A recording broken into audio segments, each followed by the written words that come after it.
Hey all, welcome back to another Yu-Gi-Oh! Duel Links video, and today, Bonz has been released in this, dual meter type of lock event, so that's pretty cool. And he's not, super easy to farm, because he does have some trouble things you gotta look out for, but he's not particularly that hard either. So I actually have two decks to showcase in this video. One that's a Lab Builder deck that, has been floating around the internet with a few tweaks of my own, and then I actually made a Horus deck that negates his spell cards, and then all you have to do is look out for some other certain things, but I'll mention that in the actual talk about that deck. So let's talk about the Labyrinth Builder deck.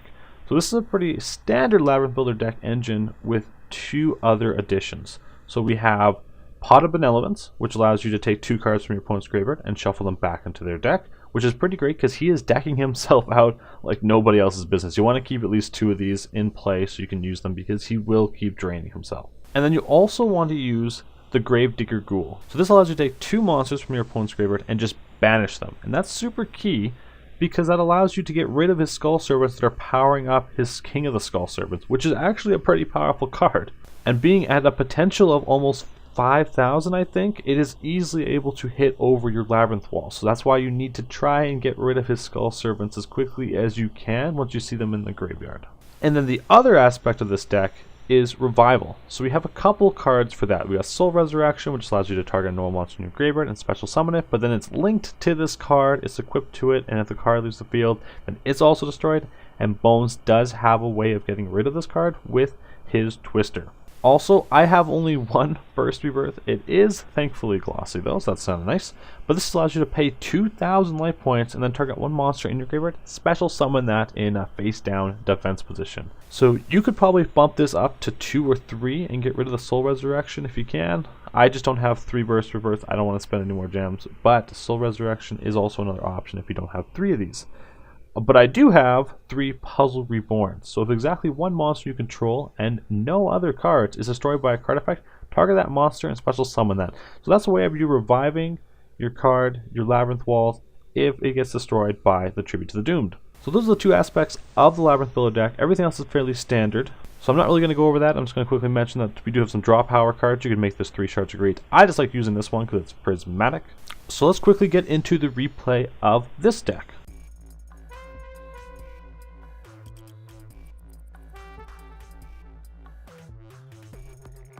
Alright, hands have been drawn. So basically with Labyrinth Builder, you always want to get rid of the cards that are needed in the final turn, because you don't want to see your hand clogged up with the essential cards right away. So I got rid of my Secret Pass and my Union Attack. That's leaving me just 2 useful cards, and I just set the Puzzle Reborn just in case he destroys me right away. And you're basically going to sit and wait until he does something. So you just want to play your draw cards. And you're playing a very reactive deck, not a proactive deck. You want to be able to react to his changing strategies and his efforts. So we wait it out.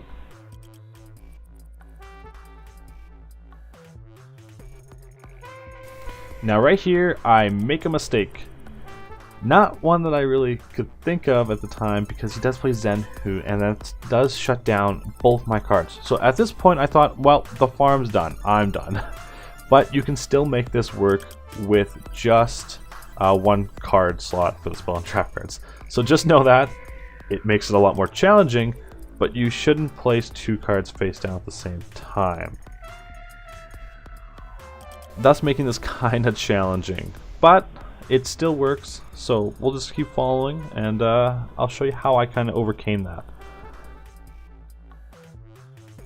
So Guzuki's continually sending cards to the graveyard, and what you want to do is you want to make sure that you use your Pot of Benevolence as quickly as you can to make sure he doesn't deck out. But if you're able to, an even better thing is to use Gravedigger's Ghoul and just banish them right away. Then you won't be able to use them ever again.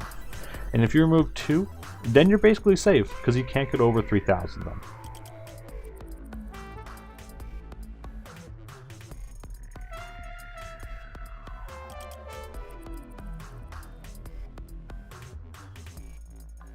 So right here, he set another card. Since he set that card, he's got 3 cards in his back row. Thus, he can no longer play his Tribute to the Doomed. So we don't really need to worry about revival cards. I'm still really cautious about it, But through a bit of testing, I found that if he has 3 back row set, or at least his trap card face up and 2 other back row set, he's not going to be able to play his Tribute to the Doomed. So you don't need your revival card as long as you're making sure you keep that King of the Skull Servants below your monster's defense.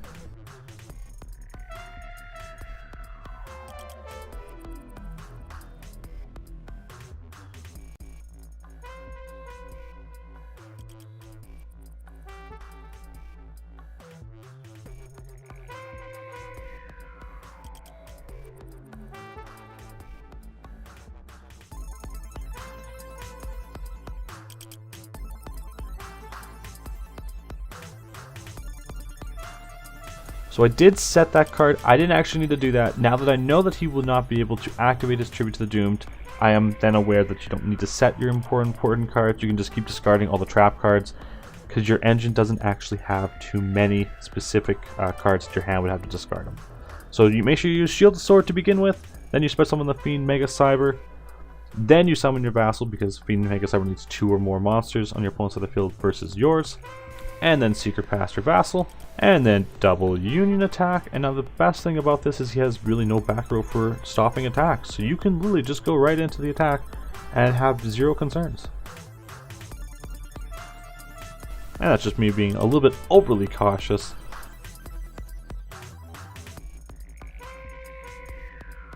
And direct attack, and that is game right there.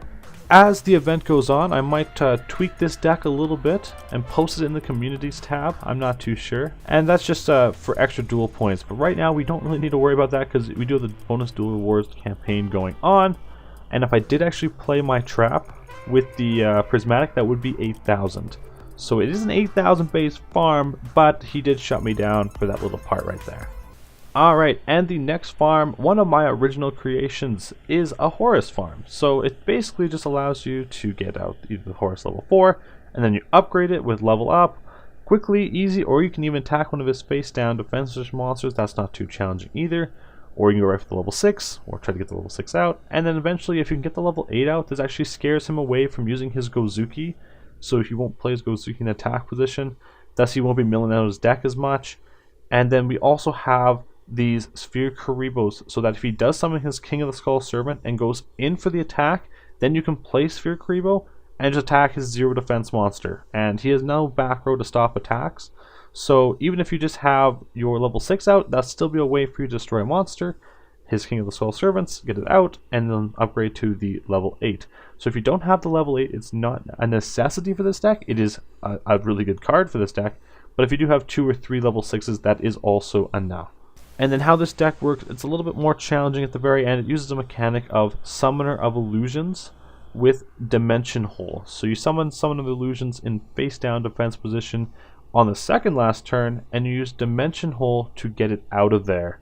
Thus on the final turn it will return, you can flip it, tribute your Horus, special summon the Master of Oz, and then from there you can use double Union attack, plus the 800 attack Summoner Illusion has to build the 5,000. 5,000 over twice is 10,000. That's some quick math.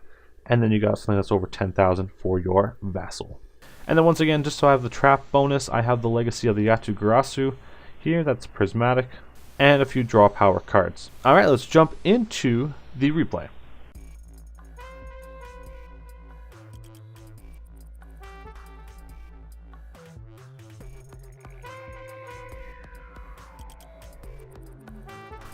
And I actually choose not to restart this hand because you know what? I believe that we'll be able to get the Horus level 6 out easy enough. And I did actually lucked out and got the level up. So I will then use the level up right then and there. And this is because you want to get the strongest Horus out you can that your deck has to offer. And plus I grab one from the deck, so there's a little bit of deck thin in there. And then I just leave it there. I don't attack. I don't want to deal him damage just yet. I know he's going to put in defense position, so once he does that, then I'm able to attack, because I know he has no back row that can really stop an attack. And the farm's basically good right now, because we do have 2 Sphere Karibos in the hand. And once that happens, he does get his Gozuki, which kind of sucks, but I knew that was like a safe target that wouldn't like ruin me if I did that. And now I'm going to upgrade my Horus to level 8, and I don't think I want to attack anymore, because you want to let him build up his field. Now that puts him in a scared position. So as you can see, he does have a Gozuki in his hand, and he does set another card. So that's awesome. So he's not trying to send cards to his graveyard right now, which is perfect. So now we're just on the waiting game. We just wait.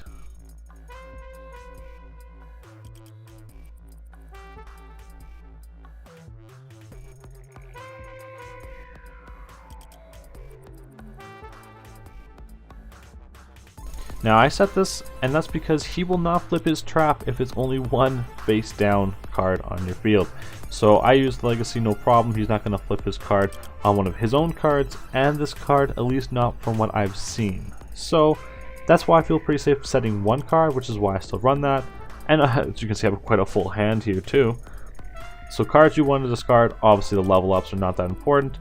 And then you can start taking out the Sphere Karibos once he has 3 cards on his field that are not doing anything, because it looks like he's not going to be able to summon out his Skull Servant, or if he does have a Skull Servant, it's going to take him too many times to discard cards to build it up. One thing you can do is you can still set an important card face down if you want to take the chance that he's not going to flip up his card and hit one of his own face down cards.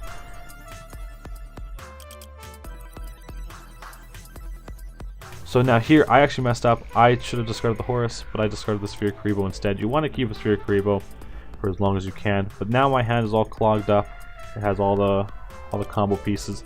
So I would ideally set one of those combo pieces down and keep one Sphere Karibo in your hand, because that would be a complete mitigation of all threats, because he would only ever really have one Skull Servant come out, and once you destroy that, then you're pretty much safe. And I obviously don't use Shard of Greek because there's not enough cards left in my deck. We're nearing the final turn here, so now he starts discarding just Skull Servants to the graveyard from his hand. Now this is the most important thing, make sure you set the Summoner of Illusions, and then you activate Dimension Hole. Dimension Hole will just banish that card until the next standby phase of your own turn.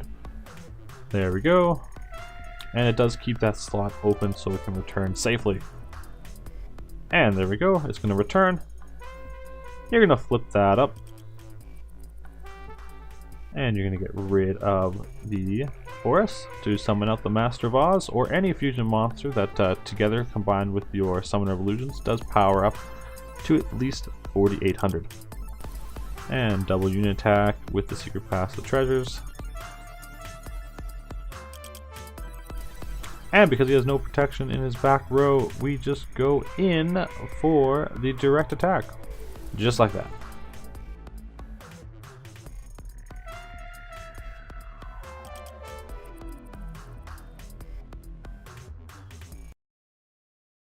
And there we have it, 2 successful farms, and I do have to say I do believe the Labyrinth Builder is definitely the more consistent and therefore will be more successful in the long run, but the Horus deck still does work, and it's a great option for those out there who do not have Labyrinth Builder yet.